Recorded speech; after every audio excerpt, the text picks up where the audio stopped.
যারা আল্লাহ তাআলাকে দুনিয়াতে সত্যায়ন করে জান্নাতের মালিকানা নিয়ে কবরে যাবে, এদেরকে আল্লাহ তাআলা জান্নাতে শারাবান তহুরা পান করাবে। সমস্ত পানি ও ফেল এই শারাবান তহুরার কাছে স্বয়ং রব্বুল আলামিন পান করাবেন। তো এটা তো আমরা শুনি। হযরত সাহল ইবনে আব্দুল্লাহ আত-তুস্তারির ছাত্ররা বলেন, একদিন উস্তাদ এই তাফসীরের এই আয়াতের ব্যাখ্যায় আছে ঘটনাটা। উস্তাদ নামাজ পড়তেছে আমাদেরকে নিয়ে, আমরা পিছনে নামাজের নিয়ত পাচ্ছি। আমাদের উস্তাদ যখন এই আয়াতে কারিমাটি তিলাওয়াত করলেন, আমরা নামাজ থেকে একটা শব্দ শুনতে পাইলাম। একটা মানুষ দুধ, মধু অথবা আখের রস, কোনো জুস, ওইগুলো খাওয়ার পর, পান করার পর ঠোঁটের এই চতুর্দিকে লেগে থাকলে মানুষটা যেই রকম জিহ্বা দিয়ে চেটে চেটে চতুর্দিক থেকে মুখের ভিতরে নিয়ে যায়, আমাদের কেমন যেন মনে হয়েছে আমাদের উস্তাদ নামাজের মধ্যে কি যেন চেটে চেটে খাচ্ছে। সত্যায়নটা কেমন ছিল নামাজ বলেন? নামাজ শেষ করার পর আমরা বললাম, উস্তাদ আপনি এরকম কি করলেন? একটা আওয়াজ শুনলাম আমরা যেন কি একটা খাচ্ছিলেন। তো উস্তাদ বলে, শোনো, আমি যখন রব্বুল আলামিনের সামনে দাঁড়ায় এই আয়াতটা তিলাওয়াত করি, তো আমার সততা এই পরিমাণ বেড়ে যায়, আমি যেন দেখি আমার রব নামাজে আমাকে শারাবান তহুরা পান করাচ্ছে। আসিদকু রূহুল আমাল, সততা সমস্ত আমলের রূহ। আমি যখন নিয়ত বাঁধার পরে সানা পরিথানা সুবহানাক, আমি তো ঠোঁটের আগা দিয়ে বলে বলে চলে যাচ্ছি, কিন্তু রব্বুল আলামিন তাকায় দেখি সুবহানাক বলার সাথে সাথে সে আমার কতটুক পবিত্রতা বর্ণনা করলো, সে আমার কদ্দুর পবিত্রতার ঘোষণা দিল। সে কি শুধু মুখে মুখেই বলে গেল নাকি দিল দিয়া সত্যায়ন করছে? ওই দিনও আমাদের শায়েখ দামাত বারাকাতুহু হুজুর আমারে বলতেছেন, মৌলানা জবান এবং দিল এক হওয়া, জবান এবং দিল কি হওয়া বলেন? এক। এর একটা মেহনত শুরু করতে হবে। হুজুর তো শুরু করছেনই, প্রত্যেকেরই হুজুর বলেন যে শুধু মুখে মুখে না, জবান দিল এক করতে হবে। এরপরেও এই মেহনতকে আরো জোরদার করার জন্য শায়েখ দামাত বারাকাতুহু হাকিমুন নফস আল্লামা মুফতি মুশতাকুন নবী কাসিম হাফিজাহুল্লাহ হুজুরের আরেক নতুন বিপ্লব হুজুর শুরু করছেন। সেটি হলো শুধু আলেমদেরকে নিয়ে হুজুর এই আগামী মাসে 8, 9, 10, 11 3 দিন সুধন্যপুরে ইজতেমা, পৃথিবীর সমস্ত কাজ থেকে ফারেক হয় আমাদেরকেও বলছেন কোনো কিছু সাথে থাকবে না, কোনো শগুল থাকবে না, কোনো ব্যস্ততা নাই, শুধুই মাত্র আমি মুখে কি বলি আর দিলে কি অনুভব করি এটাকে এক করার একটা মেহনত আমি শুরু করতে চাই। আমাদেরকে হুজুর খুব জোর তাকিদ দিয়ে বলছেন, যার যত ব্যস্ততা, যার যত মাহফিল, যার যত প্রোগ্রাম সব কুরবানি করতে হবে। শুধু আমি দিলে কি, আমি মুখে কি বলি আর দিলে আমার কি ভাবনা, এটা আমার এক করতে হবে। সাহাবায়ে কেরাম দামি হয়েছেন কেন? ওনারা মুখে যা বলছেন দিলে তা কল্পনা করছেন। সুবহানাল্লাহ বলেন, সব সময় কল্পনা করছেন। তাহলে আমলের রূহ সততা। বলেন আমলের রূহ কি? ঈমানের ফাউন্ডেশন কি? সততা। 3 নাম্বার, এই আল্লাহর বুজুর্গ বলেন, আল্লামা মাজদুদ্দিন মুহাম্মদ ইবনে ইয়াকুব আল ফাইরুজ আবাদি বলেন, আসিদক হুয়াল বাব আল্লাযী দাখালা মিনহুল ওয়াসিলুনা ইলা হাদরাতিল জালাল। সততা হলো এমন একটা দরজা, যে দরজা দিয়ে সত্যবাদী মানুষ সহজে আল্লাহ পর্যন্ত পৌঁছে যায়। সততা এমন এক দরজা, যেই দরজা দিয়ে আল্লাহ প্রেমিক মানুষগুলো আল্লাহ পর্যন্ত খুব সহজে চলে যেতে পারে। এটা হলো সততার দরজা। 3 নাম্বার, আল্লাহ রব্বুল আলামিন আপনাকেও আমাকেও, নারীকেও পুরুষকেও আদেশ করছেন যে তোমরা সত্যবাদীদের সঙ্গী হয়ে যাও। সুবহানাল্লাহ। ইয়া আইয়ুহাল্লাযীনা আমানুত্তাকুল্লাহ, রব্বুল আলামিন বলেন, হে পৃথিবীর ঈমানদারগণ, তোমরা আল্লাহকে ভয় করো। চাই তুমি পুরুষ হও, চাই তুমি মহিলা, আল্লাহকে ভয় করো। ওয়াকুনু মা'আস সাদিকিন, সত্যবাদীদের সঙ্গে হয়ে যাও, সাথী হয়ে যাও, সত্যবাদী হয়ে যাও। এই আয়াতের ব্যাখ্যায় আল্লামা আবুল কাসিম যাইনুদ্দিন আল কুশাইরি রাহিমাহুল্লাহ বর্ণনা করেন, তার কিতাব আর রিসালাতুল কুশাইরিয়ার মধ্যে লেখেন, মান আরাদা আন ইয়াকুনাল্লাহ তাআলা মাআহু, পৃথিবীর কোন মানুষ যদি চায় যে সর্বদাই আল্লাহ যেন তাকে সাহায্য করে। আমরা চাই না যে আল্লাহ আমাদের সাহায্য করে সব সময়। নামাজ যে পড়ে না সেও কিন্তু এটা আকাঙ্ক্ষা করে যে আল্লাহ আমি যেন কোনো মুসিবতে না পড়ি। দেখবেন নামাজ পড়ে না, শুধু জুমা পড়ে, এই লোকও চায় আল্লাহ যেন আমার একটু সাহায্য করে, রব যেন আমার একটু শান্তিতে রাখে। তো তিনি বলেন, মান আরাদা আন ইয়াকুনাল্লাহ তাআলা মাআহু ফালিয়ালজামিস সিদকা, পৃথিবীর যেই পুরুষটা চায় যে আল্লাহ তাকে সাহায্য করক, যেই মহিলা এই কামনা করে রব আমাকে সাহায্য করক, রব আমার সঙ্গী হয়ে যাক, আমার ছেলেটা বিদেশ, আমার ছেলেটার সঙ্গী রব হয়ে যাক, ছেলে বিদেশ, বাবাও বিদেশ নাই, মাও বিদেশ নাই, ছেলেটা একা একা চলাফেরা করে, কখনো 30 তালা, কখনো 25 তালা, কখনো বা 40 তালার উপরে কাজ করে। যারা বিদেশে যায় এরা কিন্তু আরামে থাকে না, বড় কষ্ট করে, অনেক কষ্ট করে। বাড়িতে থাকলে হয়তো সারাদিন কাজ করে মাগরিবের সময় বাড়িতে আসলে মায়ের চেহারা দেখতো, বাবার চেহারা দেখতো। ওখানে মাও নাই, বাবাও নাই, পৃথিবীর সব মা বাপ কিন্তু দোয়া করে আল্লাহ ছেলেটার কেউ নাই, তুমি তার সঙ্গী হয়ে যাও। এবার আল্লাহ আমাকে কুশাইরি বলেন, যে মানুষগুলো এই আশা আকাঙ্ক্ষা কামনা করে যে আল্লাহ আমার ছেলেটার সঙ্গী তুমি হয়ে যাও, আল্লাহ আমার মেয়েটার জন্য একটা উত্তম পাত্রের ব্যবস্থা আপনি করে দেন, আল্লাহ আমার ছেলেটার জন্য একটা উত্তম পাত্রীর ব্যবস্থা আপনি করে দেন। তিনি বলেন ওই মা, ওই বাপ, ওই মানুষটা যেন সততার গুণে গুণান্বিত হয়ে যায়। সুবহানাল্লাহ। সে যেন সবসময় সত্য কথা বলে। বলেন সত্য কথা, বলেন সত্য কথা, সৎভাবে চলা, সৎ পথে চলা, এই সিফত যেন সে অর্জন করে। যদি সে অর্জন করতে পারে, প্রতিটা কদমে কদমে রব তাকে সাহায্য করবেন। তিনটা কথা বলছি। 1 নাম্বার, ঈমানের ফাউন্ডেশন কিসের উপর? মুখস্থ করেন, ঈমানের ফাউন্ডেশন কিসের উপর? 2 নাম্বার, সমস্ত আমলের রূহ কি? সততা। 3 নাম্বার, আল্লাহ রব্বুল আলামিন সত্যবাদী হওয়ার জন্য কি করছেন? আদেশ করছেন। 4, হুজুর সাল্লাল্লাহু আলাইহি ওয়াসাল্লাম সাহাবাদেরকে ওসিয়ত করছেন।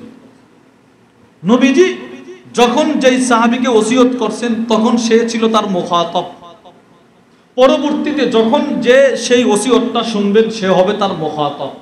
বলেন মুখাতাব, বলেন বলেন সবাই বলেন মুখাতাব।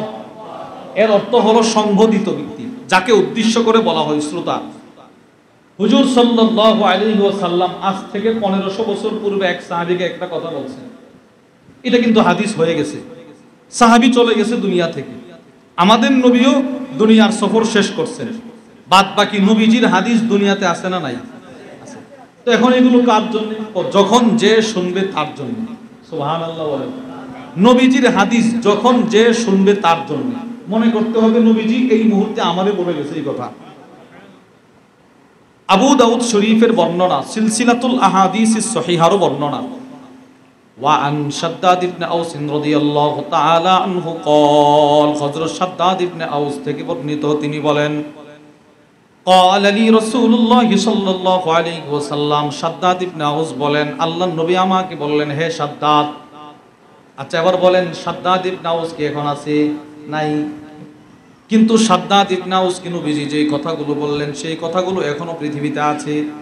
এবার শাদ্দাদ নাই, মনে করতে হবে নবীজি আমারে বলতেছেন, হে সিলেটের মানুষ, হে অমুক, হে অমুক, ইযা রাআইতান নাস ক্বাদ ইকতানাজুদ যাহাবা ওয়াল ফিদ্দাহ, তুমি যখন দেখবা মানুষ স্বর্ণ রূপা জমা করার পিছনে দৌড়ায়, নবীজি সাহাবীরে বলতেছে তুমি যখন দেখবা মানুষ স্বর্ণ রূপা জমা করার পিছনে খুব দৌড়ঝাঁপ করতেছে, প্রতিযোগিতা করতেছে, প্রতিযোগিতা। ওনার একজন ছেলে লন্ডন গেলেন, সে 2 জন পাঠানোর মেহনত করে, তার একজন কানাডায় তো সে 3 জনের পাঠানোর মেহনত করে, তার 70 লক্ষ টাকার ব্যবসা, তো আরেকজন চিন্তা করে না আমার 80 লক্ষ টাকা হতে হবে, আজকে 30,000 টাকা ইনকাম, চিন্তা করে আগামীকালকে 60 হতে হবে, আগামী মাসে আমাকে 1 লাখ হতে হবে। এই ধরনের মন মানসিকতা যখন মানুষের মধ্যে খুব বেশি সয়লাভ হবে, শাদ্দাদ আমি রাসূল তোমাকে বলে দিচ্ছি, তুমি তখন আমার বলে দেওয়া কয়েকটা কালিমাকে আঁকড়ে ধরবে। সুবহানাল্লাহ বলে। সেই কালিমা? এক নাম্বার, আল্লাহর রাসূল বলেন ফাকনিজ হাউলাইল কালিমাত, তুমি এই কালিমাগুলো তোমাকে দিয়ে গেলাম, এগুলো ধরবা, এগুলো সঞ্চয় করবা, জমা করবা। এক নাম্বার, আল্লাহুম্মা ইন্নী আসআলুকা সুবাতা ফিল আমর, আল্লাহ আমাকে দ্বীনের উপরে অটলতা দান করেন। বলেন আমিন। আল্লাহ আমাকে আপনি দ্বীনের উপর অটলতা দান করেন, আল্লাহ আমাকে ইসলামের উপরে অটলতা দান করেন, আমি যেন মৃত্যু পর্যন্ত অটল অনড় হয়ে থাকতে পারি, সেই তৌফিক আমাকে দান করেন। সাদ্দাত, এই দোয়া তুমি আল্লাহর কাছে করবা। দুই নাম্বার, ওয়াল আযীমাতা আলার রুশদি, আল্লাহ আমাকে শুধু দ্বীনের উপরে না, আমাকে দ্বীনের উপর আবার হেদায়েতের উপরে অটলতা দান করেন। সুবহানাল্লাহ। একজন মুসলমান নামাজ পড়ে না, ইনিও মুসলমান, নামাজ পড়ে না, শুধু জুমা পড়ে, মুসলমান। আরেকটা হচ্ছে হেদায়েত, নামাজ, কোন নামাজ ছাড়ে না, তাসবিহ ছাড়ে না, ইবাদত ছাড়ে না। অনেকে আছে দেখবেন চিল্লাই গেলে 41 দিন খুব ভালো, কোন নামাজ তার ছাড়া হয় নাই, ছেড়ে দেয় নাই, তাসবিহ ছাড়ে নাই, রোজাও রাখে। যেই মাত্র চিল্লা থেকে আসছে, দিন যত যায় ততই ইবাদত তার থেকে ছুটে যাচ্ছে। ওই হিদায়াত। আল্লাহ না আমি যেন সব সময় আমলে লেগে থাকতে পারি। বলেন আমিন। হ্যাঁ, প্রত্যেক মহিলা, প্রত্যেক পুরুষ, প্রত্যেক যুবক যুবতী সকলের জন্য এই দোয়া, আল্লাহ আমাকে দ্বীনের উপরে অটল রাখুন, হিদায়াতের উপরে অবিচল রাখুন।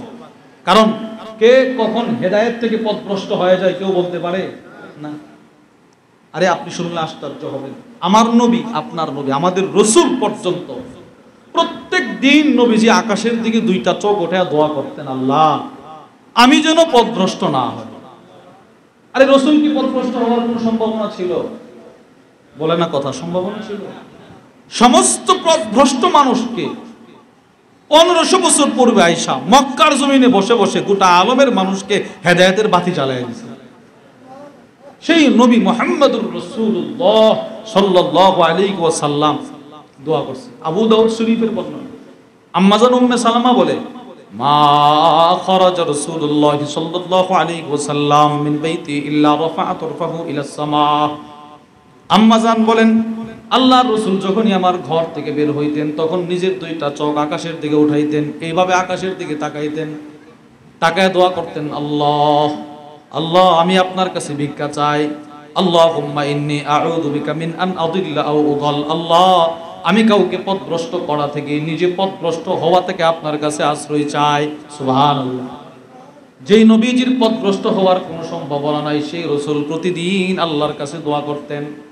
আর আমি সকালে পথভ্রষ্ট, বিকালে পথভ্রষ্ট, জোহরে পথভ্রষ্ট, 1 ঘন্টা আগে পথভ্রষ্ট, 1 ঘন্টা পরে পথভ্রষ্ট, এমন কথা বলে ফেললাম ঈমান চলে গেল, এমন কাজ করে ফেললাম ঈমান দুর্বল হয়ে গেল, এমন জিনিস খেয়ে ফেললাম ঈমান দুর্বল হয়ে গেল। এরপরেও আমি কোনোদিন রবের কাছে দোয়া করি না, আল্লাহ আমাকে মৃত্যু পর্যন্ত হেদায়েতের উপরে রাখেন, করি না। কাতেবে ওহী লেখছে, ওহীর লেখক পথভ্রষ্ট হয়ে গেছে। বুখারী শরীফের বর্ণনা, ওয়ান আনাস ইবনে মালিক রাদিয়াল্লাহু তাআলা আনহু قال, আনাস ইবনে মালিক থেকে বর্ণিত, আন্না রাজুলান নাসরানিয়া, এক খ্রিস্টান নবীজির দরবারে আসছে, ফাসলামা, এসে কালিমা পড়ে মুসলমান হয়ে গেল। খ্রিস্টান নবীজির দরবারে আসছে, এবার নবীজির সহবতে থাকতে রাসূলের সহবতে থাকতে ফাকরা সূরাতুল বাকারা ওয়া আলে ইমরান, কোরআনের সবচেয়ে বড় বড় দুইটা সূরা, সূরা বাকারা, সূরা আলে ইমরানটা মুখস্থ করে ফেলল। সুবহানাল্লাহ বলেন। কি পরিমাণ মেহনতটা করছে, নবীজির সহবতে থাকছে। সে শুধুই মাত্র কোরআনের 2টা সূরা মুখস্থ করে নাই, পুরা কোরআনের মোটামুটি বেশ কয়েক পৃষ্ঠা মুখস্থ করে ফেলছে। এবার নবীজি তারে বড় ভালোবাসতে শুরু করলেন। দেখছো খ্রিস্টান, এত মেহনতটা, দ্বীনের উপর তার এত মেহনত। বাস, আল্লাহর রাসূল তাকে এতটাই ভালোবাসলেন, তাকে ওহী লেখার দায়িত্ব পর্যন্ত দিয়ে দিলেন। সে নবীজির জন্য ওহী লিখতো, ওহী। কিন্তু আশ্চর্যের বিষয় হলো, আনাস ইবনে মালিক বলেন, কয়েকদিন পর ফাআদা নাসরানিয়া, ওই লোকটা আবার খ্রিস্টান হয়ে গেল। পৃথিবীর সমস্ত দায়িত্ব, পৃথিবীর সমস্ত ক্ষমতা, পৃথিবীর সমস্ত চাকরি, পৃথিবীর সমস্ত পদ, পৃথিবীর সমস্ত মন্ত্রী, যত দেশের যত প্রধানমন্ত্রী, সবার মর্যাদা একদিকে যদি রাখেন, যত চাকরিজীবী প্রত্যেকের মর্যাদা একদিকে, যত আর্মি বিডিআরের যত উপরস্থ কর্মকর্তা সকলের মর্যাদা একদিকে রাখেন, একজন কাতিবে ওয়াহির মর্যাদার 1 সেকেন্ড এদের সকলের চাইতেও বেশি। সুবহানাল্লাহ। কোরআন লিখতেন, কোরআন নবীজির কাছে কোরআন আসতো, লেখা লিখত। এই লোক আবার খ্রিস্টান হয়ে গেছে। এই জন্য নবীজি দোয়া শিখাইছেন, ওয়াল আজিমাতা আলার রুশদি, আল্লাহ আমি আপনার কাছে সম্পদ চাই না, আল্লাহ আমি আপনার কাছে ধন দৌলত চাই না, আল্লাহ আমি আপনার কাছে হেদায়েত ভিক্ষা চাই। হেদায়েত বলেন, হেদায়েত কি চাই? বলেন কি চাই? আল্লাহ আমাদেরকে মৃত্যু পর্যন্ত হেদায়েতের উপরে রাখেন, বলেন আমিন। এটাই সবচেয়ে বড় সম্পদ, হেদায়েত। এই হেদায়েত রব ইচ্ছে করলে পারতেন আমাদেরকে কোনো হিন্দুর ঘরে জন্ম দিতে, পারতেন না? পারতেন না? বলেন। আমাদের হযরত ওয়ালা দামাত বারাক এই হুজুর গতকালকেও এক মাহফিলে বলছেন কাজ করে, যে এটা যে কত বড় নিয়ামত যে আপনি জন্মের পরে মুখ দিয়ে লা ইলাহা ইল্লাল্লাহ পড়তে পারছেন। এটা যে কত বড় নিয়ামত এটা আপনি এখন বুঝবেন না। কখন বুঝবেন? যেদিন দুইটা চোখ বন্ধ হবে, কবরে শোয়া দিবে, তখন বুঝবেন কত বড় নিয়ামতটা যে আপনি পাইছেন। তো সদা সর্বদা হিদায়াতের উপরে থাকার জন্য দোয়া করা নবীজি সাহাবীরে শিখাই দিয়েছে। এবার 3 নম্বর রাসূল বলে, তুমি আল্লাহর কাছে দোয়া করবা, আল্লাহ আসআলুকা লিসানান সাদিকা, আল্লাহ আমি দ্বীনের উপর অটল থাকতে চাই, হিদায়াতের উপর অটল থাকতে চাই। আল্লাহ হিদায়াতের উপর অটল থাকলে হবে না, আপনি আমাকে দয়া করে একটা সত্য জবান দিয়ে দেন। সুবহানাল্লাহ। ভিক্ষা দিয়েছে, ভিক্ষা। আল্লাহ আমি আপনার কাছে একটা সত্য জবান ভিক্ষা চাই, আল্লাহ আমি আপনার কাছে একটা সততার জবান ভিক্ষা চাই, যেই জবানে কখনো মিথ্যা কথা বের হবে না, যেই জবানে কখনো গান বের হবে না, যেই জবানে কখনো গালি বের হবে না, যেই জবানে কখনো একজন আরেকজনের পরনিন্দা করবে না, যেই জবানে কখনো আরেকজনের দুশ্চর্চা করবে না। হুজুর বলছেন না, আমি শুনছি হুজুরের বয়ান, হুজুর বলছেন আয়না, একজন আরেকজনের আয়না। এই জন্য গীবত করা যাবে না, দোষ এইভাবে বর্ণনা করা যাবে না। আয়না যেমন তোমার নাম উচ্চারণ করে না, তুমিও সুন্দর করে যেইভাবে করলে সে সংশোধন হবে, তার ইসলাহ হবে, ওইভাবে তুমি করবে। এটা রাসূলের সিফত ছিল। নবীজি কখনো কারো নাম নিয়ে বলতেন না, তুমি এটা করছো কেন, তুমি এটা করছো কেন। নবীজি কখনো এগুলো করতেন না। আম্মা জান আয়েশা সিদ্দিকা রাদিয়াল্লাহু তাআলা আনহা থেকে বর্ণিত, আবু দাউদ শরীফের বর্ণনা, হুজুর সাল্লাল্লাহু আলাইহি সাল্লামের কাছে কোন সাহাবীর ব্যাপারে কোনো নালিশ গেলে নবীজি কখনো বলতেন না ইয়া ফুলান, নবীজি বলতেন মা বালু আকওয়াম, এদের কি হলো রে, এদের কি হলো রে। নবীজি একজনকে উদ্দেশ্য করে বলতেন না, সকলকে বলতেন। এর মানে যিনি অপরাধটা করছে সে তো বুঝতেছে যে আমি করছি অপরাধটা, সে অনুতপ্ত হইতো। নবীজি বলতেন সবাইরে তোমাদের কি হলো, তোমরা এই কাজটা করো। নবীজি একদিন নামাজ পড়তেছেন, আল্লাহর রাসূল নামাজ পড়ার সময় নামাজে শুরু পেশ লাগতেছে, পেশ আটকে যাইতেছেন। অতঃপর নবীজি নামাজ শেষ করার পর বললেন তোমাদের কি হলো, তোমাদের লোকেরা অনেকে উযু না করে কেন, নামাজে দাঁড়ায় উযু সুন্দর করে করে না। অথচ রাসূল ইচ্ছে করলে পারতেন কেউ উযু করো নাই দাঁড়াও, পারতেন না নবীজি ইচ্ছে করলে। রাসূল যদি বলতেন কেউ উযু করছো না, উযু ছাড়া কে আর অথবা কার উযু চলে গেছে দাঁড়াও, শরমে নামাজ থেকে বের হওয়া নাই, ও অবশ্যই সাহাবী বের হইতেন যে ইয়া রাসূলুল্লাহ আমি। কিন্তু নবীজি এই কথা বলে নাই। রাসূল বলেন তোমাদের কি হলো, সুন্দর করে কেন উযু করে নামাজে আসো না। সুবহানাল্লাহ বলেন। হযরত জারির ইবনে আব্দুল্লাহ রাদিয়াল্লাহু তাআলা হযরত ওমর ইবনুল খাত্তাবের মজমায় বসা আল্লামা আবুল ফরজ আব্দুর রহমান ইবনুল জাওজি রাহিমাহুল্লাহ তার কিতাব সিফাতুস সফর মধ্যে লেখেন, জারির ইবনে আব্দুল্লাহ আল বাজালি ওমর ইবনুল খাত্তাবের মজমায় বসা, যে জারির ইবনে আব্দুল্লাহর ব্যাপারে ওমর ইবনুল খাত্তাব বলতেন ইউসুফ হাদিহিল উম্মাহ, ইনি এতটাই সুন্দর ছিলেন, ওমর ইবনুল খাত্তাব বলতেন জারির তো এই উম্মতের ইউসুফ আলাইহিস সালাম, এই পরিমাণ সুন্দর ছিলেন। তো এই মজমার মধ্যে অনেক মানুষ, হঠাৎ করে একজন বায়ু ত্যাগ করছে, বাতাস বের হয়েছে। তো হযরত ওমর ইবনুল খাত্তাব চিন্তা করতেছেন কে এই কাজটা করলো, সকলে হাসি দিছে। চিন্তা করছিলেন উনি বলবেন এই কে করছো, যাও উঠো উযু করে আসো। কিন্তু ওমর ইবনুল খাত্তাব এই কথাটা বলার আগে আগেই জারির ইবনে আব্দুল্লাহ আল বাজালি বলে আমিরুল মুমিনিন আমরা সকলেই উযু করে আসি। সুবহানাল্লাহ বলেন, আরে সুবহানাল্লাহ বলেন না। উনি বলতে চাইছিলেন যে এই কাজটা করছো উযু করে আসো, তো নিশ্চিত তিনি দাঁড়াইলে উনি লজ্জা পাইতেন না, কি বলেন লজ্জা পাইতেন না। তো হযরত জারির ইবনে আব্দুল্লাহ আল বাজালি তিনি বলেন ওমর ইবনুল খাত্তাব বলার আগে আগে তিনি দাঁড়ায় বলে আমিরুল মুমিনিন আমরা সকলে উযু করে আসি। সকলে যে উযু করতে তে আর যিনি এই কাজটা করছে ওনার উনি লজ্জিত হবেন না। হযরত ওমর ইবনুল খাত্তাব বলে, জারির তুমি আমাকে সুন্দর একটা হিকমত শিখায়া দিলা, একজনকে অপমান করা থেকে তুমি আমাকে বাঁচিয়ে দিলা। এই জন্য হুজুর সাল্লাল্লাহু আলাইহি সাল্লাম সাহাবাদেরকে এটাও শিখাইছেন, আল্লাহ আমাকে এমন একটা জবান দেন যে জবান দিয়ে কারো গীবত হবে না, এই জবান দিয়ে শুধুই মাত্র আল্লাহ আপনার প্রশংসার তাসবিহ উচ্চারণ হবে, আল্লাহ এই জবান দিয়ে শুধুই মাত্র আপনার পবিত্রতা বর্ণনা করব। আমি রান্নার কাজ করতেছি, আল্লাহ আমি আমার জবান দিয়ে কোনো মিথ্যা কথা অযথা কথা বলবো না, আমার জবান যেন আপনার তাসবিহ নিয়ে ব্যস্ত থাকে। আল্লাহ আমি সন্তানের মাথা আশ্রয় দিচ্ছি, ওই সময় যেন আমার জবান আপনার তাসবিহ নিয়ে ব্যস্ত থাকে। আল্লাহ আমি আমার ছেলেটার ব্যাগ গুছিয়ে দিচ্ছি, ওই সময় যেন আমার জবান তাসবিহ নিয়ে ব্যস্ত থাকে। সুবহানাল্লাহ সুবহানাল্লাহ সুবহানাল্লাহ সুবহানাল্লাহ সুবহানাল্লাহ সুবহানাল্লাহ সুবহানাল্লাহ সুবহানাল্লাহ সুবহানাল্লাহ সুবহানাল্লাহ আলহামদুলিল্লাহ আলহামদুলিল্লাহ আলহামদুলিল্লাহ আলহামদুলিল্লাহ আলহামদুলিল্লাহ আলহামদুলিল্লাহ আলহামদুলিল্লাহ আলহামদুলিল্লাহ আলহামদুলিল্লাহ আলহামদুলিল্লাহ আল্লাহু আকবার আল্লাহু আকবার আল্লাহু আকবার আল্লাহু আকবার আল্লাহু আকবার আল্লাহু আকবার আল্লাহু আকবার আল্লাহু আকবার আল্লাহু আকবার আল্লাহু আকবার। তাহলে সত্য জবানের মালিক হওয়া, সত্য জবান হবে কিভাবে? সত্য কথা বলার দ্বারা। আর সত্য পৃথিবীর মধ্যে সবচাইতে সত্য কথা হলো কোরআনের কথা। সুবহানাল্লাহ বলেন। এরপরে হাদিস, এরপর হলো এই সমস্ত হাদিস কোরআনে যা আছে সেগুলো বারবার সংক্ষেপে বলতে থাকা, তাসবিহ তাহলিল তাহমিদ, এইগুলো হলো সত্য কথা। এইগুলো যে যত বেশি বলবে তার জবান তত সত্যায়িত হবে, তার জবান তত সত্য জবান হবে। এজন্য আল্লাহর রাসূল সাহাবাকে বললেন, তুমি আল্লাহর কাছে দোয়া করো, আল্লাহ আমাকে একটা সত্য জবানের মালিক বানায় দেন। বলেন আমিন, বলেন আল্লাহ, বলেন আল্লাহ আমাদেরকেও একটা সত্য জবানের মালিক বানিয়ে দেন। বলেন আমিন। তাহলে ঈমানের ফাউন্ডেশন সততার উপর।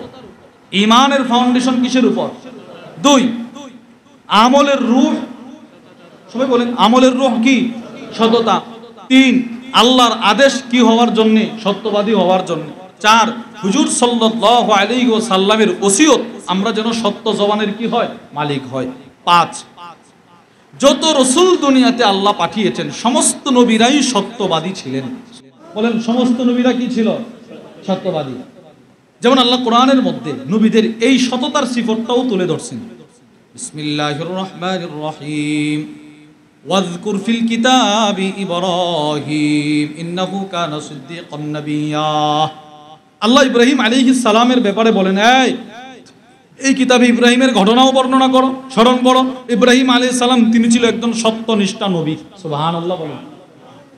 ওয়াযকুর ফিল কিতাবি ইসমাঈল, ইব্রাহিম আলাইহিস সালামের ছেলে ইসমাঈল আলাইহিস সালামের ব্যাপারে আল্লাহ বলেন, ইন্নাহু কানা সাদিকাল ওয়াদ, তিনিও ছিলেন ওয়াদা পূরণের সত্যবাদী।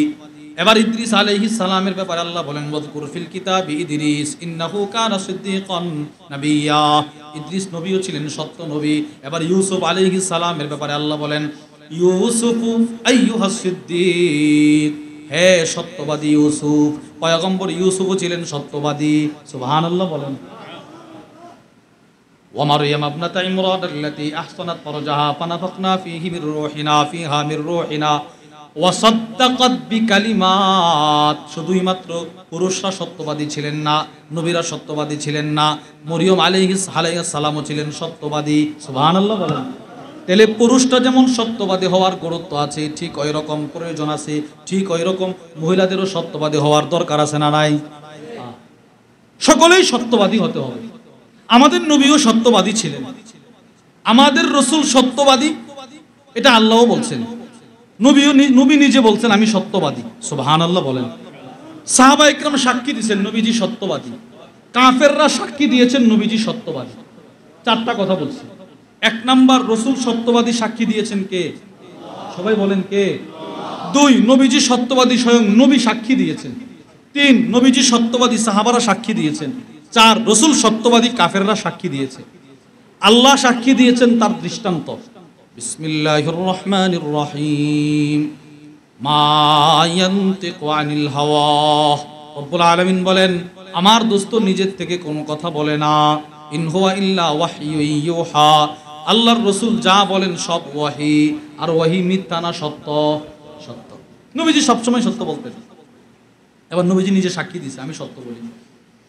আবু দাউদ শরীফের বর্ণনা, ওয়া আন আব্দুল্লাহ ইবনে আমর ইবনে আস রাদিয়াল্লাহু তাআলা আনহু قال, আব্দুল্লাহ ইবনে আমর ইবনে আস থেকে বর্ণিত, তিনি বলেন, কুনতু আকতুবু কুল্লা শাইইন আসমাউহু মির রাসূলিল্লাহি সাল্লাল্লাহু আলাইহি ওয়াসাল্লাম উরিদু হিফযাহু, আমি নবীজি সাল্লাল্লাহু আলাইহি ওয়াসাল্লামের কাছ থেকে যা শুনতাম সব লিখে ফেলতাম মুখস্থ করার সুবিধার্থে। আমি নবীজি সাল্লাল্লাহু আলাইহি ওয়াসাল্লামের কাছ থেকে যা শুনতাম লিখে ফেলতাম মুখস্থ করার সুবিধার্থে। আমরা অনেক সময় অনেক কিছু শুনলে লিখে ফেলি, কিসের জন্য? যেন পরবর্তীতে মুখস্থ করতে পারি। এরকম আছে না? অনেক ছাত্র আছে, স্টুডেন্ট, মাদ্রাসা হোক, স্কুল কলেজ ভার্সিটির হোক, উস্তাদ যা বলে সে লিখে ফেলে যেন তার পরীক্ষার সময় কাজে আসে। এটা অনেক শ্রোতাদের ভিতরে এই সিফত আছে, অনেক শ্রোতাদের ভিতরে এই সিফত আছে।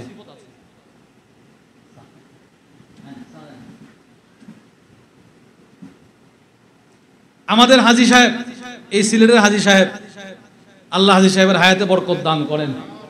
আমার মনে আছে রমাদানুল মুবারকের পূর্বে আমি যে একটা বয়ান করছিলাম এখানে জোহরের পরে, জেনা, বেবিচার, ফাহেশা, এই বিষয়ে। তো আমি বলছিলাম জেনার 4টি অর্থ, এই 4টি অর্থ। তো আমি প্রায় সময় দেখি হাজী সাহেব যেই বয়ান করে উনি লেখে, উনি টুকে টুকে রাখে, সবগুলো লেখে। 3 দিন পরে হাজী সাহেব আমারে ফোন দিছে। ফোন দিয়ে আমার বলতেছি কি জানেন, হুজুর আপনি যে 3 নম্বর অর্থটা বলছিলেন এটা আমি লিখতে একটু অস্পষ্ট হয়েছে, একটু আমার আবার বললে আমি লিখতাম। একজন বৃদ্ধ মানুষ, এরপরও দেখেন এই যে মুখস্থ করার জন্য, এটা সাহাবাদের সিফত। সাহাবারা নবীজির কাছ থেকে যা শুনতেন কেউ কেউ সব লিখে ফেলতেন, রাতেও যা শুনতেন লিখতেন, দিনেও যা শুনতেন লিখে ফেলতেন। আব্দুল্লাহ ইবনে আমর ইবনে আস বলে, আমি রাসূলের কাছ থেকে যা শুনতাম সব লিখে ফেলতাম, প্রত্যেকটা যেন আমি আমল করতে পারি এই জন্য লিখে ফেলতাম। অনেক সময় একজন আলোচক অনেক আমলের কথা বলে, আমাদের সব মুখস্থ থাকে না, যদি ওই একটু টুকে টুকে রাখা যেত সবগুলো মুখস্থ থাকতো। তো আমর ইবনে আস বলে, আমি সব লিখতাম। ফানাহাতনি কুরাইশ, কুরাইশ গোত্রের মানুষ আমারে নিষেধ করছে, এই তুমি সব লিখবা না। কুরাইশ গোত্রের মানুষ আমারে নিষেধ করছে, সব লিখতে নাই। কেন? আতাকতুবু কুল্লা শাইইন তাসমাউহু, তুমি নবীজির কাছ থেকে যা শোনো তাই লিখে ফেলো নাকি? বলে হ্যাঁ লিখি তো। কোনা লিখবা না? আরে ভাই কেন লিখবো না? ওয়া রাসূলুল্লাহি সাল্লাল্লাহু আলাইহি ওয়াসাল্লাম বাশার ইয়াতাকাল্লামু ফিল গাদাবি ওয়ার রিদা, নবীজি একজন সাধারণ মানুষ, রাসূল একজন মানুষ, নবীজি একজন মানুষ। অনেক সময় নবীজি রাগের হালতে কথা বলেন, আবার কখনো নবীজি আনন্দের হালতে কথা বলেন। মানুষের অবস্থা দুইটা, কখনো রাগ কখনো আনন্দ, হাসি কান্না, হাসি কান্না, রাগ আনন্দ। কখনো মানুষ রাগের হালতে কথা বলেন, রাগের হালতে কথা বললে মানুষের মুখ থেকে কঠিন কথা বের হয়, আর আনন্দের হালতে কথা বললে ছোট ছোট বড় রসিক কথা বের হয়, ভালো কথা বের হয়। এবার তুমি নবীজির কাছ থেকে যা শোনো তাই লেখো কেন? নবীজি তো আনন্দের হালতেও কথা বলে, রাসূল তো হাসির হালতেও, রাগের হালতেও কথা বলে, সব লেখার দরকার নাই। ইনি চিন্তা করতেছি কথাটা ঠিকই বলছে। এই কুরাইশ গোত্রের মানুষ বলার কারণে সাহাবী বলে, ফা আমসাকতু আনিল কিতাব, আমি আর লিখি না, লেখা বন্ধ করে দিছি, ডায়েরি বন্ধ করে দিছি, কলম পকেটে রেখে দিছি, আর লেখা লিখি নাই। এরা বলছে আমরা না লিখি না। কয়েকদিন পর আমি হুজুর সাল্লাল্লাহু আলাইহি ওয়াসাল্লামের দরবারে গেছি। ফাযাকারতু যালিকা লিরাসূলিল্লাহি সাল্লাল্লাহু আলাইহি ওয়াসাল্লাম, আমি নবীজির কাছে পুরাটা ঘটনা বর্ণনা করলাম। ইয়া রাসূলুল্লাহ, আমি আপনার সব কথা লিখে ফেলতাম, কিন্তু কুরাইশ গোত্রের মানুষ আমাকে নিষেধ করছে না লিখতে। আল্লাহর রাসূল আমাকে ফাউমা বিউসবুহি ইলা ফি, নবীজি নিজের শাহাদাত আঙ্গুলটা আমার মুখে, রাসূলের মুখের দিকে ইঙ্গিত দিয়ে আমাকে বললেন, উকতুব ফাওয়াল্লাযী নাফসি বিয়াদি, আয় সাহাবী, আমি যা বলি, যখন যা বলি তুমি সব লিখে ফেলবা। ওই আল্লাহর কসম, মা ইয়াখরুজু মিনহু ইল্লা হাক্কুন, আমি যখন যা বলি আমার মুখ থেকে যা বের হয় সব সত্য কথা বের হয়, আমি কখনো মিথ্যা কথা বলি না। আমরা অনেক সময় মানুষকে হাসানোর জন্য মিথ্যা কথা বলি না, মিথ্যা কথা না, নবীজি এইগুলো বলতেন না। রাসূল হেসে হেসেও যা বলতেন ওইটাও সত্য। সুবহানাল্লাহ বলেন। নবীজি হেসে হেসে যা বলতেন ওইটাও সত্য, রসিকতা করে যা বলতেন ওইটাও সত্য। এবার দুনিয়ার ক্ষেত্রে হোক, আখিরাতের ক্ষেত্রে হোক, দুনিয়ার ক্ষেত্রেও নবীজি রসিকতা করে যা বলতেন সত্য, আখিরাতের ক্ষেত্রেও সত্য বলতেন। আখিরাতের ক্ষেত্রে সত্য বলার দৃষ্টান্ত হুজুর সাল্লাল্লাহু আলাইহি সাল্লামের নাতি হাসান রাদিয়াল্লাহু তাআলা আনহু বর্ণনা করেন। ওয়া আনিল হাসান রাদিয়াল্লাহু তাআলা আনহু قال আতাত আজুজুন নবী সাল্লাল্লাহু আলাইহি ওয়াসাল্লাম। হযরত হাসান রাদিয়াল্লাহু তাআলা আনহু বলেন, এক বৃদ্ধা মহিলা নবীজির দরবারে আসলো। একটা বুড়া মহিলা, বৃদ্ধা মহিলা আসছে নবীর দরবারে। আয়েশা বলতে লাগলেন, ইয়া রাসূলুল্লাহ উদউলি আইদখিলানি আল্লাহুল জান্নাহ। ওগো নবীজি, আপনি আমার জন্য একটু দোয়া করুন, আল্লাহ যেন আমাকে জান্নাতে ঢোকায় দেয়। আমার জন্য একটু দোয়া করেন। অনেক সময় দোয়া চায়, অনেক সময় দোয়া চাইতে হয় না। রাসূলের মজমায় আসলেই দোয়ার অংশীদার হয়ে যেত। সুবহানাল্লাহ। এই যে আজকের মজমায় আমাদের যে সমস্ত মা বোনেরা আসছে, অনেকে কষ্ট করে আসছে। এই যে আমাদের স্যার, উনি ওনার ফ্যামিলি নিয়ে 3 কিলোমিটার হাইটে আসছে। এই যে একটা মেহনত। এরপর মহিলাদের তো সংসার থেকে আসাটাই কষ্ট না, কি বলেন, কষ্ট না? খাবার দাবার, পাক শাক, সন্তান সন্ততি, এদের যাই ঝামেলা সামলায় আবার এখানে আসা। এটার জন্য হুজুরের কাছে দোয়া চাইতে হয় না, এমনি হুজুর দোয়া করেন। আর এই দোয়াটা হাসরের ময়দানে আপনার জন্য নূর হবে, নূর। যারা আসছে কষ্ট করে, এদের জন্য নূর। নূরুহুম ইয়াসআ বাইনা আইদিহিম ওয়া বিআইমানিহিম ইয়াকুলুনা রব্বানা আতমিম লানা নূরানা। এই নূর মহিলাদেরও সামনে পিছনে, পুরুষদেরও সামনে পিছনে ছোটাছুটি করতে থাকবে, জান্নাত পর্যন্ত নিয়ে যাবে। হাসরের ময়দান তো হবে অন্ধকার। বলেন, হাসরের ময়দানটা কি হবে ভাই? অন্ধকার। ওখানে এই নূর যাদের থাকবে তারাই জান্নাতের পথের দিশা পাবে, বাকি কেউ পাবে না। এই নূর এই সমস্ত মজমায় আসলে আল্লাহ পাক সেই নূর বান্দাকে দান করে, চাই সে পুরুষ হোক, চাই সে মহিলা হোক। তো এই মহিলা নবীজির কাছে এসে বলে, ইয়া রাসূলুল্লাহ, একটু দোয়া করেন, আল্লাহ যেন জান্নাত দেয়।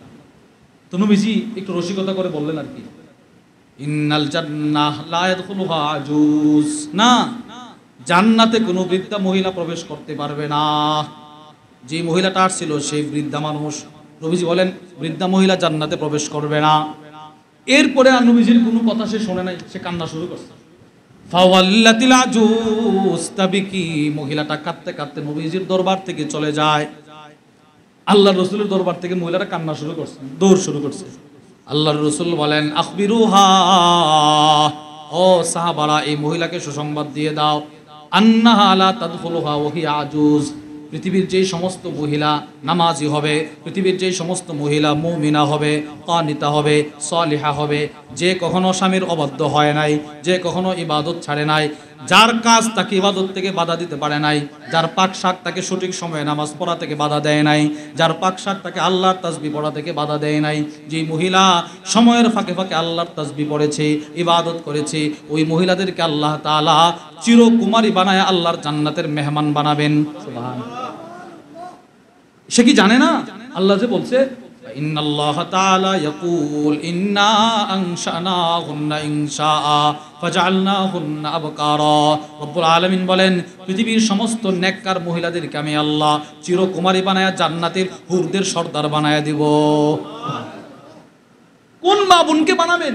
যার পাক শাক, যার দুনিয়ার কাজ, যার সন্তান, যার সংসার গোছানোর ফাঁকে ফাঁকেও আল্লাহকে বলে নাই যে তাকে আল্লাহ তাআলা চিরকুমারী বানায়া জান্নাতের সর্দার বানাবে। তাসবিহ আমাদের হযরত ওয়ালা সব সময় বলেন, একজন মা যখন আলু কুটে, আলু মাছ বানায়, খাবার পাক করে, তার তো হাতের ওই সময় কাজ, তার মুখের কোনো কাজ আছে বলেন? তখন সে যদি আল্লাহর তাসবিহগুলো পড়ে, আল্লাহর বরত্বের শব্দগুলো পড়ে, সুবহানাল্লাহ সুবহানাল্লাহ সুবহানাল্লাহ সুবহানাল্লাহ, আলহামদুলিল্লাহ আলহামদুলিল্লাহ আলহামদুলিল্লাহ আলহামদুলিল্লাহ, আল্লাহু আকবার আল্লাহু আকবার আল্লাহু আকবার আল্লাহু আকবার। আচ্ছা, কোনো মহিলা টেলিভিশন দেখে আর খাবার পাকায়, কোনো মহিলা মোবাইলে ভিডিও দেখে আর খাবার পাকায়, কোনো মহিলা মোবাইলে সিনেমা দেখে আর খাবার পাকায়, আর কোনো মহিলা তাসবিহ পড়ে আর খাবার পাকায়। দুজনের খাবারের মধ্যে বেশ কম হবে না? হবে না? হতে পারে যেই মহিলা খাবারে লবণ দেওয়ার সময় তাসবিহ পড়ল, যেই মহিলা আলোটা দেওয়ার সময় তাসবিহ পড়ল, যেই মা খাবারে মাছটা দেওয়ার সময় তাসবিহ পড়ল, যেই মা চুলায় আগুন দেওয়ার সময় তাসবিহ পড়ল, ওই খাবারটা খাওয়ার পরে হতে পারে সেই পরিবার থেকে, সেই বংশ থেকে আল্লাহ আব্দুল কাদের জিলানীও দিতে পারে। আল্লাহ তাআলা বড় বুজুর্গ দিতে পারে না বলেন, কারণ তার খাবারের মধ্যে কোনো ভেজাল নাই। সে গুনাহ ঢোকাইছে, এগুলো হাত দিয়া ছাড়ছে, ওইরকম না। তাসবিহ পড়তে পড়তে খাবার পাকাইছে। ইমাম বুখারী রাহিমাহুল্লাহর আব্বার ইন্তেকালের পূর্ব মুহূর্তে, ইমাম বুখারী রাহিমাহুল্লাহ ওনার আব্বার ইন্তেকালের পূর্ব মুহূর্তে আহমদ ইবনে হাফস, ইমাম শামসুদ্দিন যাহাবী রাহিমাহুল্লাহ সিয়ারু আ'লামিন নুবালার মধ্যে নিয়ে আসছেন। আহমদ ইবনে হাফস বলে, দাখালতু আলা ইসমাঈল ওয়ালিদিল বুখারী রাহিমাহুল্লাহ, আমি ইসমাঈলের রাহিমাহুল্লাহর দরবারে গেলাম, ইমাম বুখারীর পিতা যিনি ছিলেন তার দরবারে। কখন? ইনদা মাউতি, তার ইন্তেকালের পূর্ব মুহূর্তে আমি গেছি। গিয়ে বললাম, কি মনে চাইতেছে, শরীরটা কেমন লাগতেছে? ও ভালো আছে। ওই সময় ইমাম বুখারীর বাপ আমার একটা কথা বলছে, যে এই কথাটা শোনার পর আমি আহমদ ইবনে হাফস নিজের অনেক ছোট মনে করছি। কি সেই কথা? ইমাম বুখারীর বাপ মৃত্যু সময় বলতেছে, আহমদ লা আ'লামু মিন মালি দিরহামান মিন হারাম ওয়ালা মিন শুবহা, শোনো, আমার ফ্যামিলিতে একটা টাকা হারাম উপার্জন নাই। আমার ফ্যামিলিতে এমন কোনো কাজ করে নাই আমার স্ত্রী বা আমি যেটার মধ্যে কোনো সন্দেহ আছে। হতে পারে আল্লাহ পাক এই বরকতে বুখারী আমারে দান করছে। এজন্য বলছি, যেই মা খাবার পাকানোর সময় তাসবিহ পড়ে, দুরূদ পড়ে, আজকেও আমি আসার সময় পড়ছি, আল্লামা মুফতি শহীদুল্লাহ সাহেব হাফিজাহুল্লাহর কিতাবের মধ্যে আছে, হুজুরে হযরত শাহ জমিরউদ্দিন রাহিমাহুল্লাহর একটা ঘটনা বর্ণনা করছেন, যে এক জায়গায় মাহফিলে যেতেছে, তো মাহফিলে যাওয়ার সময় খাদেম সাহেব, হুজুরের যে খাদেম শাহ জমিরউদ্দিন রাহিমাহুল্লাহর খাদেম, উনি হুজুরে বলতেছে, হুজুর একটু দ্রুত হাঁটতে হবে, মাহফিলে গিয়ে সঠিক সময়ে পৌঁছতে পারবো না। হুজুর জবাব দিছে, আমি এর চাইতে দ্রুত হাঁটতে পারবো না। সুবহানাল্লাহ বলেন, আমি এর চাইতে দ্রুত কি করতে পারবো না, হাঁটতে পারবো না। কেন? আমি প্রত্যেকটা কদম দেওয়ার পরে একবার দুরূদ শরীফ পড়ি। আমি একটা কদম দিছি তো একবার দুরূদ পড়ে আরেকটা কদম দিই। সুতরাং আমি রাসূলের উপরে দুরূদ পড়ব, আল্লাহ তাআলা আমাকে যথাসময়ে মাহফিলে পৌঁছায় দিবে।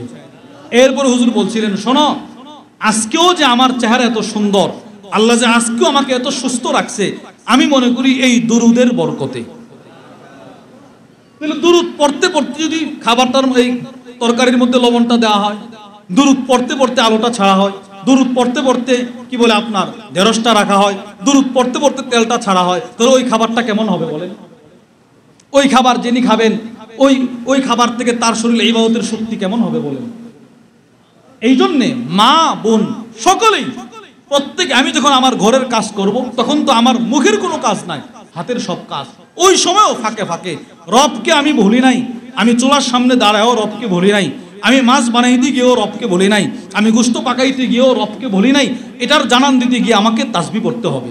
সুবহানাল্লাহ, সুবহানাল্লাহ, সুবহানাল্লাহ, সুবহানাল্লাহ, সুবহানাল্লাহ, আলহামদুলিল্লাহ, আলহামদুলিল্লাহ, আলহামদুলিল্লাহ, আলহামদুলিল্লাহ, আল্লাহু আকবার, আল্লাহু আকবার, আল্লাহু আকবার, আল্লাহু আকবার, সাল্লাল্লাহু আলাইহি ওয়াসাল্লাম, সাল্লাল্লাহু আলাইহি ওয়াসাল্লাম, সাল্লাল্লাহু আলাইহি ওয়াসাল্লাম, সাল্লাল্লাহু আলাইহি ওয়াসাল্লাম।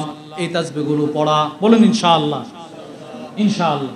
তো কাজের ফাঁকে ফাঁকে, ব্যবসায়ী ব্যবসার ফাঁকে ফাঁকে এই তাসবিহ পড়া, চাকরিজীবী চাকরির ফাঁকে ফাঁকে এই তাসবিহ পড়া, কৃষক তার কৃষি কাজের ফাঁকে ফাঁকে এই তাসবিহ পড়া, প্রত্যেকের সেক্টর থেকে এই তাসবিহগুলো পড়া।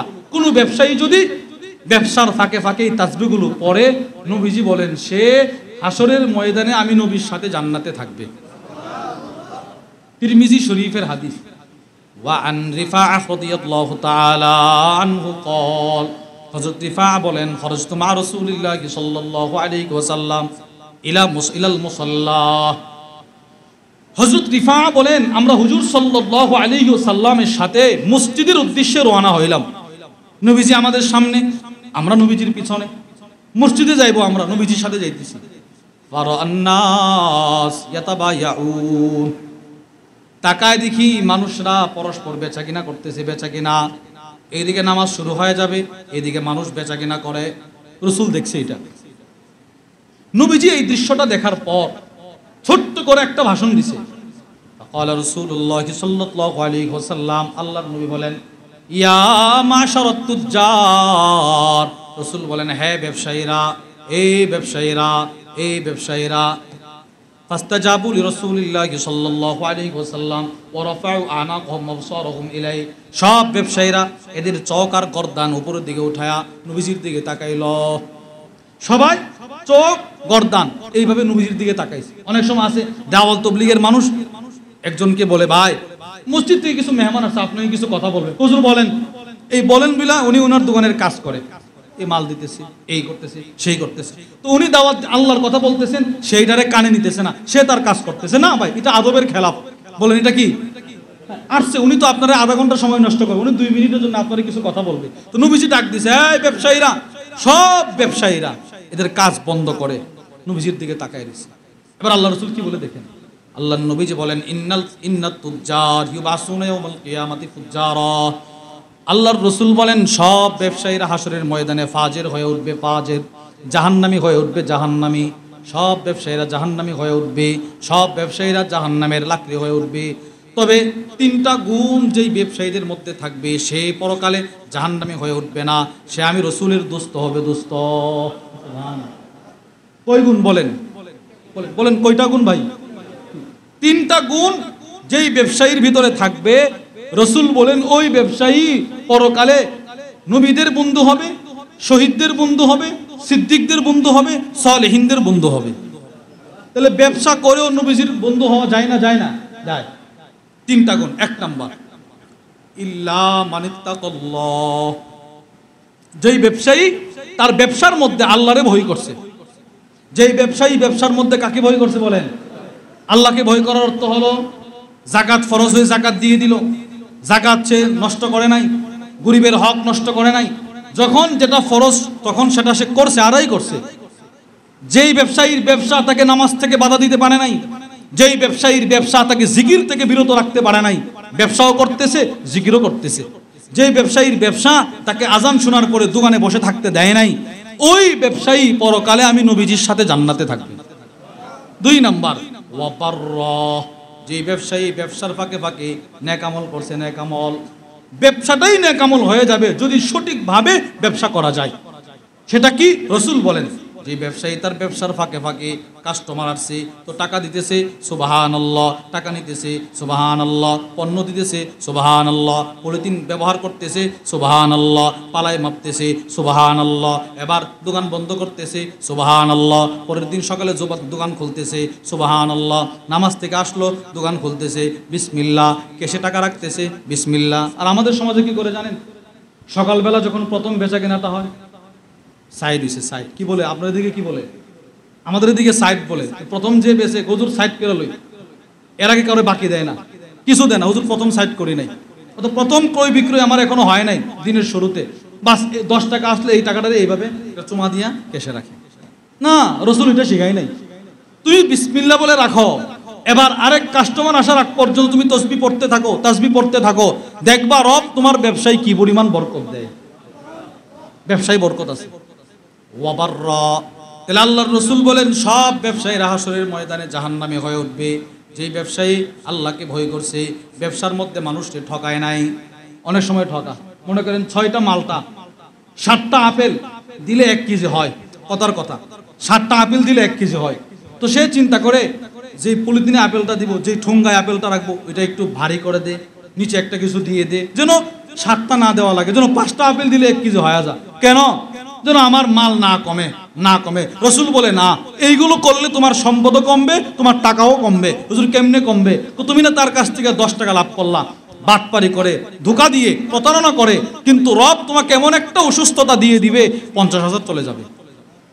এর বিপরীত যেই ব্যবসায়ী আল্লাহকে ভয় করে করে ব্যবসা করে, রাসূল বলেন বুরিকা লাহুমা ফি বাইইহিমা, রব এদের বেচা কিনার মধ্যে সরাসরি বরকত দিয়ে দিবে। সেই বরকত দেওয়ার প্রথম অর্থ ইমাম বদরুদ্দিন আইনি রহিমাহুল্লাহ তার বিখ্যাত কিতাব উমদাতুল কারির মধ্যে লেখেন, কাসরাতুল মাল, যেই ব্যবসায়ী ব্যবসার মধ্যে আল্লাহরে ভয় করে ব্যবসা করবে, আল্লাহ পাক ওই ব্যবসায়ীর ব্যবসার মধ্যে তার মাল বাড়ায় দিবে। বলেন মাল কি করবে ভাই? মাল বাড়ায় দিবে। তাহলে এক নাম্বার আল্লাহরে ভয় করা, দুই ওয়াবাররা, ব্যবসার ফাঁকে ফাঁকে তাসবিহ পড়া, সুবহানাল্লাহ সুবহানাল্লাহ সুবহানাল্লাহ সুবহানাল্লাহ। জিকিরকারী ব্যবসায়ী, জিকিরওয়ালা ব্যবসায়ী, তাসবিহওয়ালা ব্যবসায়ী, তাহমিদওয়ালা ব্যবসায়ী, তার বরকতেও আল্লাহ পাক এলাকা থেকে আযাব গজব দূর করে দিবেন। সুবহানাল্লাহ। আরে বুঝেননি কথা, বুঝছেননি? যেই ব্যবসায়ী ব্যবসার মধ্যে তাসবিহ পড়ে, তাসবিহ আল্লাহকে ভুলে না, ওই ব্যবসায়ীর ব্যবসার বরকতে, তার তাসবিহর বরকতে আল্লাহ এলাকা থেকে গজব দূর করে দেয়। ইমাম শামসুদ্দিন যাহাবী রাহিমাহুল্লাহ পৃথিবী বিখ্যাত আলেম, ইলমুল কিরাতের একজন ইমাম ছিলেন। হযরত হামজা ইবনে হাবিব, হামজাতুল ইবনে হাবিব, ওনার ব্যাপারে আসছে, উনি হুলওয়ান থেকে কুফা তেল বিক্রি করতেন, তেল, জব, পনির, এইগুলো তিনি বিক্রি করতেন, আখরুট ফল বিক্রি করতেন। এই ফলগুলো বিক্রি করার ফাঁকে ফাঁকে ওয়াকানা রফিআত যিকরি, তিনি তাসবিহ পড়তেন, তাসবিহ। এই আগের জমানাতে ভার দিয়ে দিয়ে মানুষ মাল বিক্রি করত। একদিক দিয়ে তিনি ইলমুল কিরাতের ইমাম, অপর দিক দিয়ে তিনি এই কাঁধে মাল নিয়ে নিয়ে, পণ্য নিয়ে নিয়ে হাঁটতেন আর তাসবিহ পড়তেন। ওয়াকানা রফিআত যিকরি, তিনি কখনো বলতেন না আমার কাছে তেল আছে, কার তেল লাগবে, কার পনির লাগবে, কার জব লাগবে, কার আখরুট ফল লাগবে, এইগুলো বলতেন না।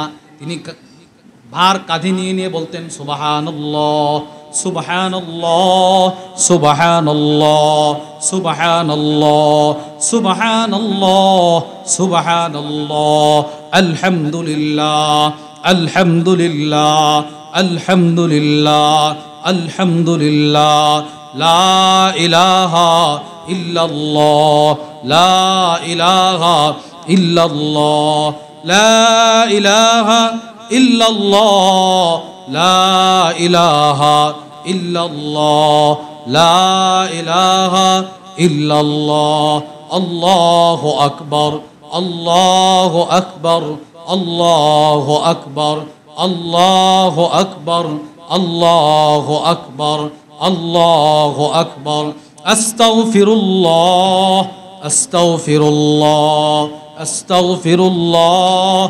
আস্তাগফিরুল্লাহ আস্তাগফিরুল্লাহ আস্তাগফিরুল্লাহ, লা হাওলা ওয়ালা কুওয়াতা ইল্লা বিল্লাহিল আলিয়্যিল আযীম, লা হাওলা ওয়ালা কুওয়াতা ইল্লা বিল্লাহিল আলিয়্যিল আযীম, লা হাওলা ওয়ালা কুওয়াতা ইল্লা বিল্লাহিল আলিয়্যিল আযীম। এই হামজা ইবনে হাবিব ইনি ভার নিয়ে নিয়ে হাঁটতেন আর এই তাসবিহ পড়তেন, তাসবিহ পড়তেন। এই তো পরিমাণ তাসবিহ তিনি পড়তেন। ওনার ব্যাপারে ইমাম শামসুদ্দিন যাহাবী রাহিমাহুল্লাহ লিখেন, ওই জমানাতে একজন বড় বুজুর্গ ছিলেন, ইবনু ফাদ, একজন বুজুর্গ, তিনি বলেন আহাসিবু আন্নাল্লাহ ইয়ারফাউল বালা আন আহলিল কুফা ইল্লা বিহামজা ইবনে হাবিব। হযরত ইবনু ফজল বলেন আমার দৃঢ় বিশ্বাস হয় আল্লাহ তাআলা কুফা নগরী থেকে একজন জিকিরওয়ালা, একজন তাসবিহওয়ালা ব্যবসায়ীর বরকতে আল্লাহ আযাব গজব দূর করে দিয়েছেন। একজন জিকিরওয়ালা ব্যবসায়ী, একজন জিকিরওয়ালা ব্যবসায়ী, তাসবিহওয়ালা, যে তার সময় নষ্ট করে নাই, সময়ের ফাঁকে ফাঁকে তাসবিহ, যখনই সুযোগ পাইছে তাসবিহ, যখনই সুযোগ পাইছে তাসবিহ, তাসবিহ, জিকির, তিলাওয়াত, ইবাদত নিয়ে মশগুল। ওই জিকিরওয়ালা ব্যবসায়ীর বরকতে আল্লাহ তাআলা তার দোকানকে বালা মুসিবত থেকে হেফাজত করবেন। মনে করেন একজন দোকানদার ব্যবসায়ী, সিলেট শহরে ওনার বড় বিশাল দোকান, যদি রাত্রে খবর আসে যে দোকানটা আগুনে লেগে পড়ে গেছে, তো কেমন কষ্ট হবে বলেন? কি পরিমাণ কষ্ট হবে? এই গতকালকেও নারায়ণগঞ্জে এক মার্কেটে আগুন লাগছে। আমার এক ছোট ভাই ওখানে পড়াশোনা, সে পড়ায় ওখানে, তো তার এক মহব্বতের মানুষ বলতেছে ভাই ওনার দোকানের প্রায় 12 লক্ষ টাকার মাল এক রাত্রে পড়ে গেছে। এই তাসবিহ কেউ যদি পড়ে, আমাদের হযরত ওয়ালা দামাত বারাকাতুম হাফিজাহুল্লাহ আল্লামা মুফতি মুশতাকুন নবী কাসিম হাফিজাহুল্লাহ হুজুর বলেন এই তাসবিহ বান্দার যত বেশি হবে আল্লাহ পাক তাকেও হেফাজত করবে, তার সন্তানকেও হেফাজত করবে, তার ছেলেকেও হেফাজত করবে, তার মেয়েকেও হেফাজত করবে, তার পরিবারকেও হেফাজত করবে, তার ব্যবসাকেও হেফাজত করবে, শুধু দুনিয়াতে না আখিরাতেও হেফাজত করবে। তাহলে আল্লাহর রাসূল বলেন 3টা গুণ যেই ব্যবসায়ীর ভিতরে থাকবে ওই ব্যবসায়ীর দোস্ত হব আমি রাসূল জান্নাতে। সুবহানাল্লাহ। ইল্লা মানিত্তাকাল্লাহ, এক নাম্বার যে আল্লাহকে ভয় করবে, দুই নাম্বার ওয়াবাররা, যে ব্যবসায়ী ব্যবসার ফাঁকে ফাঁকে নেক আমল করবে, নেক আমল আল্লাহর তাসবিহ পড়বে, রাসূলের উপরে দরুদ শরীফ পড়বে, তিন নাম্বার ওয়াসাদাকা, যে ব্যবসায়ী ব্যবসার মধ্যে সত্য কথা বলবে, মিথ্যা বলবে না। নতুন কাস্টমার গেছে, তো কাস্টমার তো আর বোঝে না, বলতেছে ভাই আমার এক নম্বর জিনিসটা দেন, সে প্রতারণা করে ধোকা দিয়ে দুই নম্বরটা ধরাই দিছে। না, এগুলো যে করবে না, যে সততার সাথে ব্যবসা করবে, রাসূল বলেন তার পুরস্কার কি? আত-তাজিরুস সাদুকুল আমিন মা আন-নাবিয়্যিন ওয়াস-সিদ্দীকিন ওয়াশ-শুহাদা'i ওয়াস-সালিহিন। হাসরের ময়দানে ওই ব্যবসায়ী যার তাসবিহ ছোটে নাই, যার নামাজ ছোটে নাই, যে সত্য কথা ছাড়ে নাই, সে নবীদের সাথে জান্নাতে থাকবে। কত বড় পুরস্কার! ব্যবসা করেও নবীদের সাথে জান্নাতে থাকার সুযোগ আছে না নাই? আছে। এই জন্য রাসূল বললেন সত্য জবানের মালিক হও। আর সত্য জবানের মালিক হব কিভাবে? সত্য কথা বলার দ্বারা। কোরআন তেলাওয়াত যেই জবানে যত বেশি হবে, ওই জবান তত সত্যবাদী হবে। এই জন্যেই কোনো এমপি, কোনো মন্ত্রী কোরআন তেলাওয়াত জানে না। যারা জানে না, এদের মুখ দিয়ে সত্য কথাও বের হয় না। নির্বাচনের আগে এক কথা পড়ে, কি এটার সাথে কোনো মিল নাই, কেন? কোরআন তেলাওয়াত জানে না, তো কোরআন পড়ে না, তাসবিহ পড়ে না, নামাজ পড়ে না। যদি তেলাওয়াতও করতো, তাসবিহও পড়তো, তো জবানটা সত্য থাকতো, তখন জবান আর দিল এক হইতো। আমাদের হযরতুল্লাহর এক ফিকির যে বান্দার জবান, বান্দার দিল যেন এক হয়, আর বান্দার জবান আর দিল এক হয় তিলাওয়াতের মাধ্যমে, ইবাদতের মাধ্যমে, তাসবিহাতের মাধ্যমে। যার ঠোঁটে যত তাসবিহ যত বেশি হবে, তার জবান তত সত্যবাদী জবান হবে, তার জবান তত সততার গুণে গুণান্বিত জবান হবে। তাসবিহ বেশি বেশি পড়া, নামাজের পরের তাসবিহ, নামাজের আগের তাসবিহ, তাসবিহুল ফুকারা, তাসবিহে ফাতিমি। সাহাবা ইকরামের এক জামাত নবীজির কাছে আসছে, এসে বলে ইয়া রাসূলুল্লাহ, বলে কি? যারা সম্পদশালী, এদের তো অনেক টাকা পয়সা আছে, এরা তো এই টাকা পয়সার মাধ্যমে অনেক নেক আমল করতে পারে। আমরা যদ্দুর নামাজ পড়ি, এরাও তদ্দুর নামাজ পড়ে, আমরা যদ্দুর রোজা রাখি, এরাও তদ্দুর রোজা রাখে। বিষয়টা এরকম না যে আমরা রমজানের রোজা রাখি 30টা, এরা রাখে 35টা, আমাদেরও 30টা 29টা, এদেরও 30টা 29টা। কিন্তু ইয়া রাসূলুল্লাহ ওয়ালাহুম ফাদলুম মিনাল আমওয়াল, এদের সম্পদ বেশি সম্পদ, যেই সম্পদের দ্বারা তারা আল্লাহর রাস্তায় দান সদকা করতে পারে, আমরা করতে পারি না। আমরা এদেরকে কেমনে ধরব? দেখেন আমলের প্রতিযোগিতা, এদেরকে ধরুন কেমনি? আল্লাহর রাসূল বলেন তোমরা এদেরকে ধরতে পারবা এমন কতগুলো আমল আছে, যে আমলগুলো করলে তোমরা এদের সমান সমান। কি সেই আমল? আল্লাহর রাসূল বলেন প্রত্যেক ফরজ নামাজের পরে তুমি 33 বার পড়বা সুবহানাল্লাহ। বলেন কয়বার? বলেন কয়বার? কি পড়বো? কি? সুবহানাল্লাহ, সুবহানাল্লাহ, সুবহানাল্লাহ, সুবহানাল্লাহ, সুবহানাল্লাহ। 33 বার পড়বা সুবহানাল্লাহ, 33 বার পড়বা আলহামদুলিল্লাহ, 34 বার পড়বা আল্লাহু আকবার।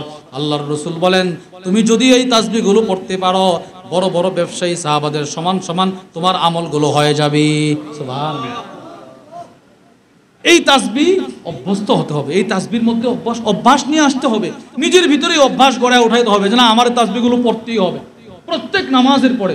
আল্লাহর রাসূল বলেন, মুসলিম শরীফের বর্ণনা, আলা রাসূলুল্লাহি সাল্লাল্লাহু আলাইহি ওয়াসাল্লাম খসলাতান আও খল্লাতান